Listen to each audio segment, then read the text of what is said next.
Shalom, saudaraku, kita bertemu kembali melalui kanal YouTube Bahtera Kasih dari Yesus di Gresik dalam program Firman Tuhan dan Doa sebagai pengantar serta penguat untuk kita memasuki pekan hidup yang baru saat ini. Dan adapun Firman Tuhan yang menjadi rema kita pada saat ini terdapat dalam Perjanjian Baru, Kitab Kudus Perjanjian Baru, kitab Filipi pasalnya yang keempat ayat 10 sampai dengan ayat yang ke-14. Filipi pasal 4 ayat 10 sampai dengan ayatnya yang ke-14. Dan judul renungan kita saat ini adalah di manakah letak bahagia orang percaya?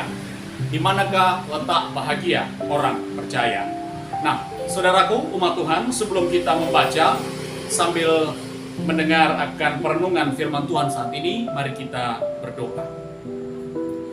Tuhan Yesus, Allah dan Juru Selamat kami sangat berbahagia sebab dalam suka dan duka hidup kami sampai dengan saat ini, Engkau tetap menjadi pelindung dan menjadi penyerta bagi kami. Saat ini kami akan diberkati oleh kuasa-Mu di dalam pemberitaan firman-Mu, Tuhan. Diamkanlah semua suara yang ada dalam hati kami, agar kami hanya mendengarkan dan berpusat pada suara kebenaran firman-Mu. Di dalam nama Tuhan Yesus yang adalah firman yang hidup, Tuhan dan Juru Selamat kami berdoa dan bersyukur. Amin. Nah, saudara-saudaraku, silakan perhatikan bacaan firman Tuhan saat ini, Filipi 4 ayat 10 sampai dengan 14, sambil saudara mendengar dan menyimak akan perenungan firman Tuhan saat ini. Nah, saudara, di awal perenungan saat ini saya ingin bertanya kepada Anda, apakah menurut Anda negara manakah di bumi ini, di dunia ini, yang penduduknya hidup dalam suasana yang paling bahagia?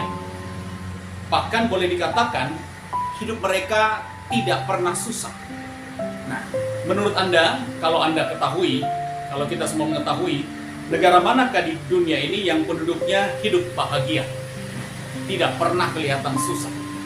Nah, mungkin ada di antara kita yang menjawab bahwa negara yang penduduknya hidup bahagia adalah Uni Emirat Arab. Mungkin seperti itu. Berdasarkan penilaian tersendiri. Ada juga yang mengatakan bahwa negara yang penduduknya paling berbahagia adalah Brunei Darussalam. Ada juga yang berpendapat bahwa negara yang penduduknya paling berbahagia adalah Cina atau Amerika bisa saja, atau mungkin Singapura atau Malaysia. Nah, saudara-saudara, jawaban-jawaban itu tidak tepat. Sebab begini, ada hasil survei yang dilakukan oleh seorang ahli kependudukan dari Universitas Leicester Inggris yang bernama Adrian Wade.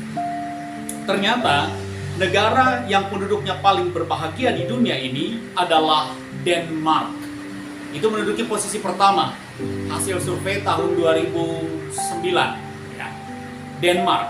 Dan posisi yang kedua adalah Swiss. Setelah itu diikuti oleh Austria.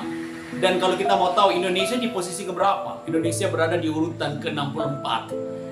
Posisi Indonesia ini masih lebih baik jika dibandingkan dengan Thailand yang hanya di posisi 76, dan Cina di posisi ke-82, dan Jepang di posisi 90, sementara Korea Selatan di posisi 102, dan India posisi 125. Nah, saudara-saudaraku yang Tuhan Yesus kasihi, kita sudah mengetahui bahwa negara yang penduduknya paling berbahagia adalah Denmark, Swiss, dan Austria. Mungkin kita bisa bertanya lagi, kira-kira apa kunci kebahagiaan orang Denmark? Nah, saudara, menurut survei yang dilakukan oleh Bapak Adrian Wade ini, bahwa kunci kebahagiaan orang Denmark adalah orang Denmark ini umumnya hidup dengan rasa cukup, saudara-saudara. Mereka memang tidak sekaya orang yang ada di Amerika, mungkin saja begitu, atau mungkin tidak sekaya orang yang berada di Jepang. Tetapi mereka selalu bersyukur apa yang ada pada mereka. Selain itu, mereka cenderung punya keinginan yang realistis, keinginan yang sesuai dengan kemampuan mereka. Mereka tidak memaksakan hal-hal di luar kemampuan mereka. Mereka tidak pernah berharap macam-macam. Pendek kata seperti itu. Nah, hal ini membuat setiap kesuksesan yang mereka raih, sekecil apapun kesuksesan yang mereka raih, saudara, mereka syukuri dengan hal yang luar biasa. Inilah yang membuat mereka begitu gembira. Dan jika menemui kegagalan, katanya biasanya orang-orang Denmark ini mereka lebih mudah untuk menerima dan kemudian berusaha lagi. Tidak menyesali kegagalan, tapi mereka mudah menerima kegagalan tersebut dan kemudian bangkit lagi dan berusaha dan berbahagialah mereka. Nah, saudara-saudaraku, umat Tuhan, kekasih-kekasih Tuhan, begini, mungkin kita juga bertanya bahwa apakah Rasul Paulus bisa digolongkan sebagai orang bahagia, orang yang berbahagia, rasul yang berbahagia pada zaman itu? Kita ke bacaan kita pada saat ini, saudara-saudara. Jawabannya bisa atau tepat. Sebab walaupun Paulus itu hidupnya tidak berkelimpahan materi, saudara, bahkan dia pernah kelaparan dan sangat berkekurangan. Bisa saudara lihat dalam 2 Korintus pasal 11 ayat 27. Namun dari surat kirimannya, saudara dan saya bisa melihat bahwa Rasul Paulus tidak pernah menjalani hidupnya dengan putus asa atau patah semangat. Sekalipun banyak tantangan yang harus dihadapi, Rasul Paulus tetap berlimpah dengan sukacita. Kenapa? Jawabannya, kenapa? Nah, saudara-saudara, jawabannya adalah karena Rasul Paulus senantiasa bersyukur dengan apa yang ada, yang dia nikmati di dalam kehidupannya pada hari lepas hari.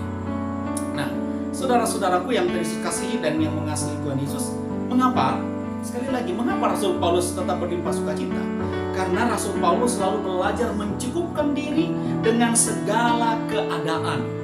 Ini saudara bisa lihat di bacaan kita di ayatnya yang ke-11, Filipi pasal 4 ayat 11. Sebab aku telah belajar mencukupkan diri dalam segala keadaan. Ini menjadi kunci daripada Rasul Paulus yang senantiasa penuh semangat, tidak pernah putus asa, selalu bergembira, selalu bersukacita dalam menjalani hidup, padahal hidupnya penuh dengan tantangan. Nah, saudaraku umat Tuhan, hari ini saudara dan saya diberkati oleh firman Tuhan. Ya. Kita bisa mengambil satu pelajaran bahwa ternyata kebahagiaan itu letaknya bukan pada materi. Kebahagiaan saudara dan saya sebagai orang percaya letaknya bukan pada harta yang banyak, saudara. Bukan pada keadaan sehat dan sebagainya, tapi kebahagiaan itu letaknya ada di dalam hati yang senantiasa bersyukur, mengucap syukur, menerima segala sesuatu keadaan dengan ucapan syukur, mencukupkan diri dengan apa yang ada. Itulah cikal bakal bahagia yang sejati. Nah, saudara-saudaraku yang Tuhan Yesus kasihi, mungkin saat ini saudara dan saya tengah mengalami berbagai macam kesusahan yang membuat saudara dan saya tidak bahagia, merasa tidak bahagia. Hari ini, saat ini, Tuhan memberkati saudara dengan berkata seperti Rasul Paulus, mari kita belajar untuk mencukupkan diri dalam segala keadaan. Itulah kunci kebahagiaan orang percaya. Saudara-saudaraku, mari tetap bersyukur apa adanya. Saya ingat salah satu grup band di Indonesia yang terkenal, yaitu The Massive, dengan lagunya yang berkata, syukuri apa yang ada karena hidup adalah anugerah. Tetap jalani hidup ini melakukan yang terbaik. Nah, saudara, jadi letak kebahagiaan kita sebagai orang Kristen itu tidak terletak di luar kita. Perhatikan baik. Letak kebahagiaan kita sebagai orang Kristen tidak terletak di luar kehidupan kita, tapi ada di dalam dan bersumber dari hati kita yang selalu bersyukur. Acap kali kita menerima segala sesuatu sesuai dengan kehendak Tuhan. Selamat bersyukur dan selamat hidup berbahagia di dalam Tuhan Yesus. Amin. Mari kita berdoa, saudara. Tuhan Yesus, kami sangat berbahagia karena kami memiliki Engkau dan Engkau memiliki kami. Terima kasih banyak Tuhan. Ampuni kami yang selalu putus asa, yang selalu patah semangat dalam menjalani hidup ini sehingga kami lupa untuk bahagia di dalam hidup ini. Karena kami memberikan standar bahagia dalam kehidupan adalah ketika kami memiliki harta yang berlimpah, uang yang banyak, tapi ternyata hari ini kami diminta bahwa salah satu cikal bakal hidup bahagia ketika kami senantiasa belajar untuk mencukupkan diri dengan apa yang ada. Terima kasih atas kebenaran firman-Mu saat ini Bapa di sorga. Dan saat ini kami percaya ada begitu banyak tantangan, ada begitu banyak halangan di pekan yang baru ini. Tapi kami yakin dan percaya Tuhan tidak akan pernah meninggalkan kami. Bapa di sorga, Bapa yang baik di dalam Yesus Kristus, di dalam keimanan kami yang sungguh luar biasa terhadap Engkau, kami serahkan rumah tangga, pekerjaan, usaha kami, anak-anak kami, bahkan kami sebagai orang tua. Berikan kami topangan yang luar biasa sehingga kami tetap menjadi teladan yang baik untuk anak dan cucu-cucu kami. Berkati anak-anak kami yang ada dalam pertumbuhan dan anak-anak kami yang berada di dalam usia pemuda dan remaja. Tuhan jaga dan pelihara. Orang tua yang kami kasih dan kami cintai, Tuhan Engkau senantiasa menyertai dan juga memberkati orang tua kekasih kami. Terima kasih. Bangsa dan negara kami pun kami percaya bahwa ada di dalam kuasa kasih-Mu. Jauhkanlah bangsa dan negara kami dari segala macam bentuk bencana, petaka, bahkan dari orang-orang yang hanya ingin menghancurkan NKRI. Terkhusus Tuhan, ketika kami akan menyambut akan pemilihan raya pada tahun 2024, Tuhan tetap memberikan kami hikmat sehingga yang terpilih nanti adalah pemimpin-pemimpin yang takut akan Tuhan. Terima kasih Bapa di sorga, inilah keyakinan kami kepadamu. Berkati gereja-gereja-Mu, semua hamba-hamba Tuhan yang terlibat di dalamnya, para pendeta, para penatua, diakan, pengurus-pengurus di dalam peribadahan, persekutuan, apapun denominasi gereja-gereja-Mu, Tuhan berkati dan sertai. Terima kasih Bapa di sorga, terima kasih sekali lagi. Kami percaya bahwa hidup kami di pekan yang baru ini tetap ada di dalam kasih dan anugerah Tuhan Yesus Kristus. Tetap ada di dalam penjagaan Tuhan kami Yesus Kristus. Bapa di sorga, doa yang kurang sempurna ini, doa yang kurang sempurna ini kami sempurnakan di dalam doa yang Tuhan ajarkan kepada kami. Bapa kami yang di sorga, dikuduskanlah namamu, datanglah kerajaan-Mu, jadilah kehendak-Mu di bumi seperti di sorga. Berikanlah kami pada hari ini makanan kami yang secukupnya, dan ampunilah kami akan kesalahan kami seperti kami juga mengampuni orang yang bersalah kepada kami. Dan janganlah membawa kami ke dalam pencobaan, tapi lepaskanlah kami daripada yang jahat, karena Engkaulah yang punya kerajaan dan kuasa dan kemuliaan sampai selama-lamanya. Amin. Nah, saudaraku umat Tuhan, kekasih-kekasih Kristus, mari kita tundukkan kepala kita sekali lagi untuk kita menerima akan berkat dari Tuhan. Tuhan memberkati engkau dan melindungi engkau. Tuhan menyinari engkau dengan wajahnya dan memberi engkau kasih karunia. Tuhan menghadapkan wajahnya kepadamu dan memberi engkau damai sejahtera.